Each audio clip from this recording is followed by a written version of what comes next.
please, whatever you do,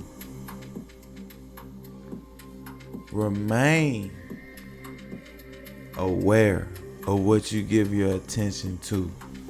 I'm going to say it again. I said, please, whatever you do, remain aware of what you give your attention to. Man, it's your round Packboy Dolo tapping back in with another episode of the Round the Clock Thinker Show. As you can see, we're back, we're live, and we're up, and we're at 'em. I just got up from a nap, actually. You feel me? But I'm up and I'm at 'em. And this topic right here is one of those where I damn near could have just freestyle, you know. I could have just freestyled, but I wrote down like a few bullet points to make sure that I hit certain things, you know, to kind of give me a map, if you will. But other than that, you know, everything is everything, because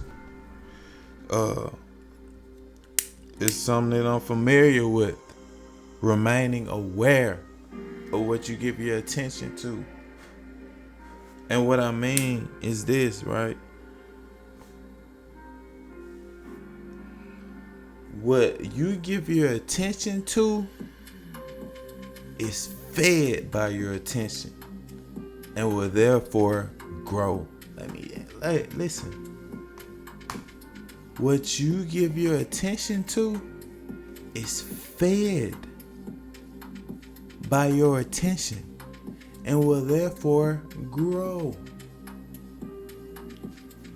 Now, if you want to give your attention to something that's hungry for your attention and you don't want it to grow, then you should probably think again about giving your attention to it. Only focus your attention on what you want to grow. Your attention is valuable. Your time, valuable. You see what I'm saying? And a lot of times when you dibble and dabble in certain relationships that doesn't deserve your attention, it's possible that you will end up in a loop. It's possible that you will end up in a loop. What you mean, Dolo? You ever, you know, it was like dealing with someone that, you know, you felt like was someone you wanted to continue spending time with. So you started to give them your attention, and it's as if they didn't value your attention. All of a sudden, though, at first it seemed mutual. Then all of a sudden, it seemed as if they were taking advantage of your attention. The best move is to pull your attention away. Now, if you keep giving what's so valuable to them who don't place the same value on it, eventually you will start to see it decrease in value. And once your attention is no longer valuable, then you just become another name in a hat, might as well say. Because behind all of this is standards. Behind all of this is the importance of you and how you see yourself when you look in the mirror. Of you presenting yourself as a prize. The prize will not fight another guy over something that basically isn't his, because this thing isn't valuing his attention.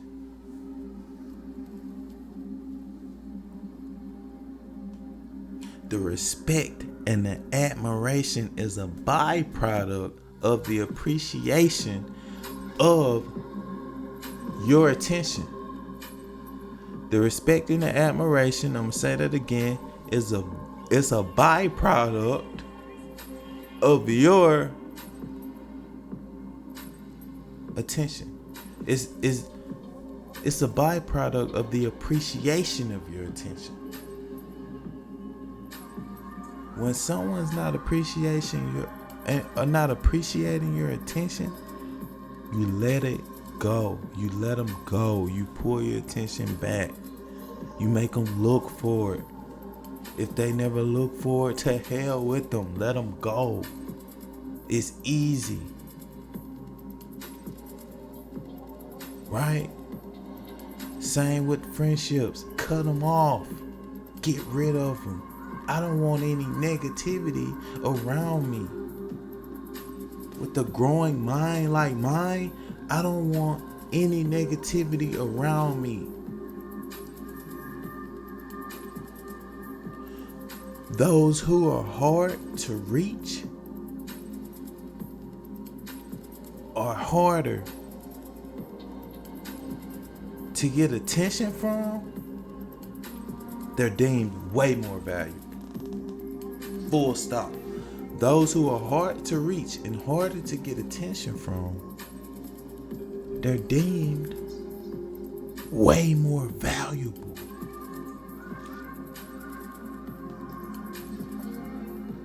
If you can easily get my attention and keep my attention, if you can easily reach me, right?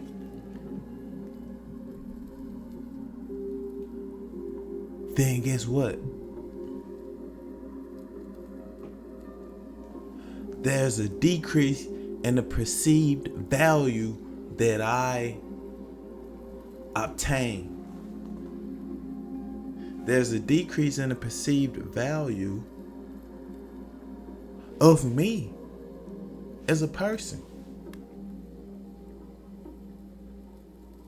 You think you can go in Hermes or any of these big popular brand stores to buy a bag just because? Listen, motherfuckers can't go in there window shopping. They can't go in there just looking around, picking shit up, grabbing it. They have to set an appointment, wait in line, get there. They don't even look at the bag first.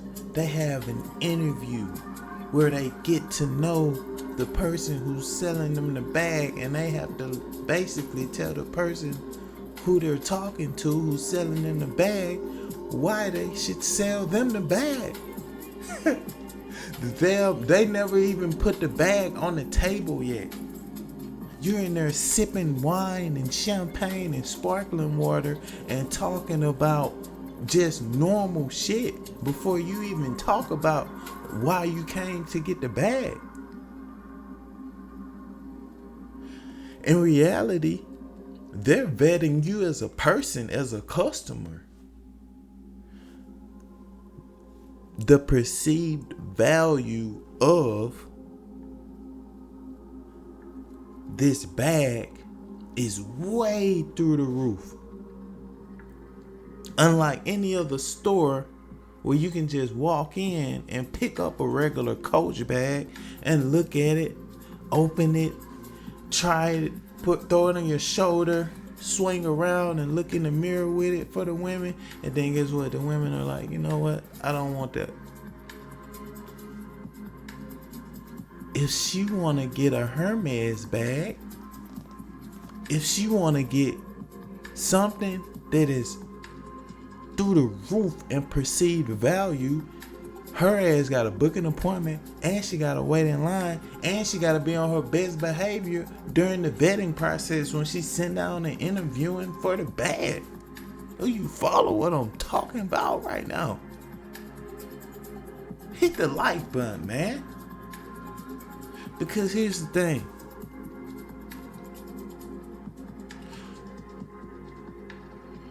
Giving your attention to people who does not deserve your attention over and over again could give them the power they need to destroy you. A motherfucker would take you down through there if you giving them your attention. Cause guess what? By you giving them your attention, now they have your mind. Now they can toy with your emotions. It's hope and pray that they're not into anything dark where they try to do some weird shit to get to you and toy with your mind and your emotions. Just based off of you giving your valuable attention away to them. You know what I'm saying?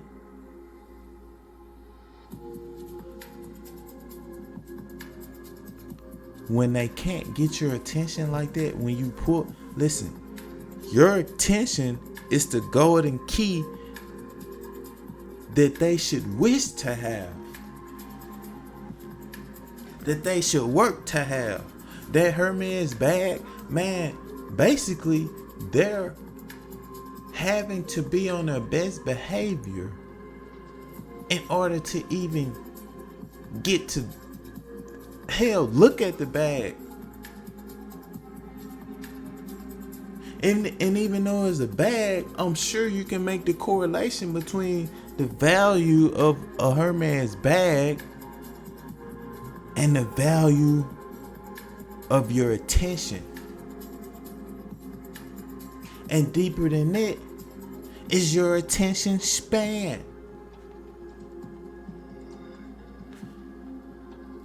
Listen,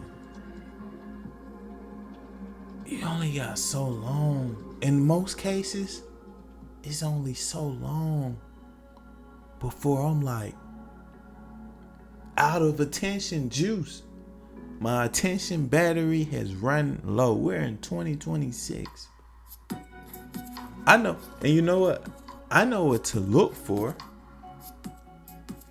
to deem anybody worthy of my attention, but that's a whole nother conversation. The main thing, because you'll know, if you know what you know and you know how to guard your attention, you know how to reserve your attention, reserve your mental energy, you will know when someone's full of shit, because most of your attention and your energy is poured into you and your progress. Right?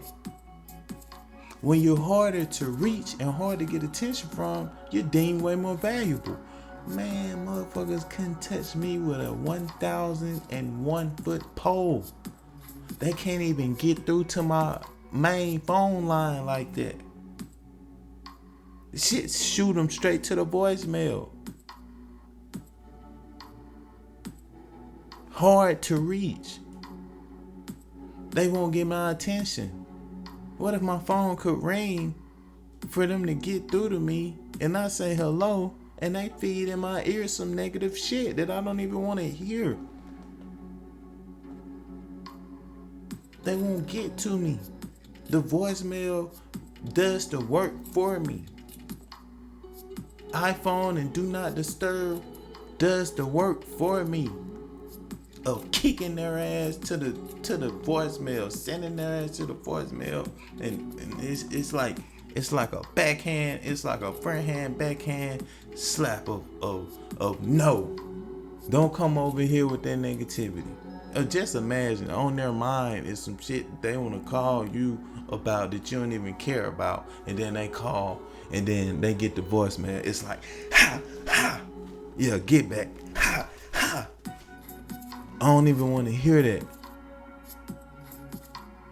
D&D in the voicemail, ha, ha. You feel me? Send their ass away. Go back. You can't reach me. And most of them don't even have the number. Hard to reach. You can't get through me on any social media sites. And that's another thing. I'm about to start deleting motherfuckers off certain sites. I don't want to see what you doing, because you still doing the same shit that you been doing. And it don't excite me.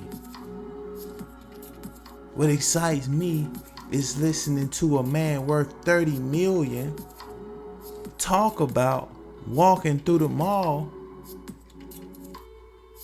and spending 10,000 at least every time they go to the mall. At least 5 to 10,000.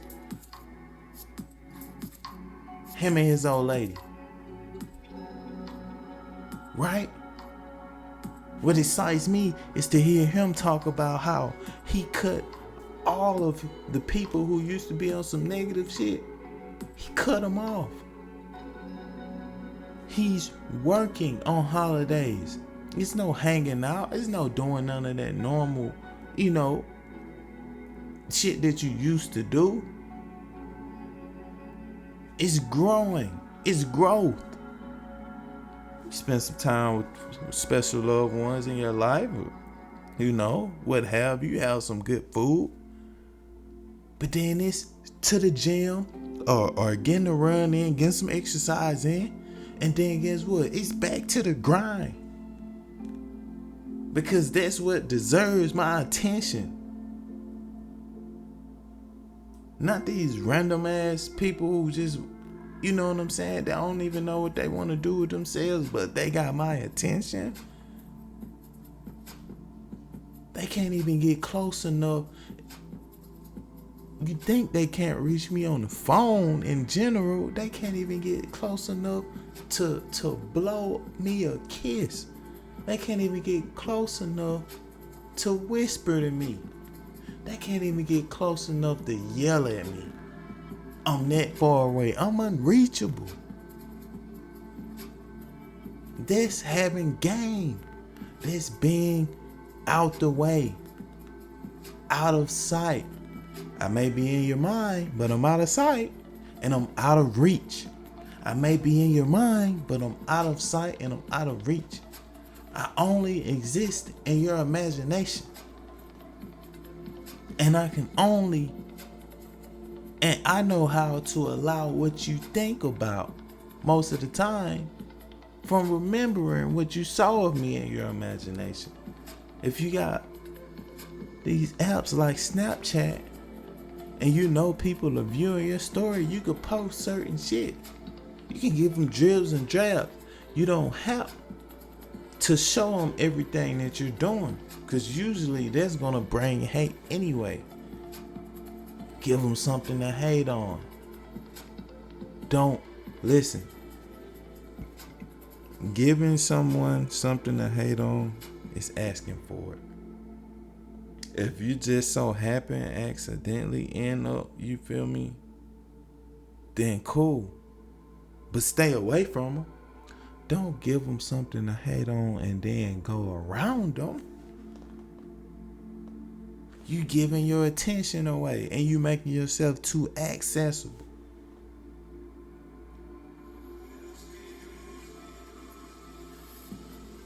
One last piece, man, before I let y'all go. When you in the process of growing, like for me, I don't have to deal with, and I praise be to God. I'm so grateful. I don't have to deal with a lot of negativity around me. because of how I design my life. The people who are in my life and have access to me are happy people, right? They're optimistic people. Shit, look, my old lady, look, you can't hit her with none of that negative shit. She try to get away from you. You know what I'm saying? She don't even want to hear it. You know, Shorty done cut friends off for, calling every day, talking about every day or every other day. It's the same shit with their man not treating them right.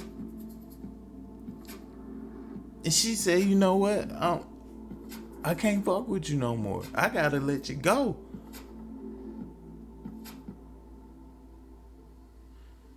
But even more so than that, see me, only thing I had to deal with really that I have to work on that's negative is negative ideologies. And I'm aware of the negative ideologies and I know how to overcome them, but it's something that I work at. So what I'm saying is the negative people being able to reach me, they obsolete. If they over there 1,000 miles, 10,000, 5,000 miles away talking about me, I don't know what they saying. I don't care what they saying.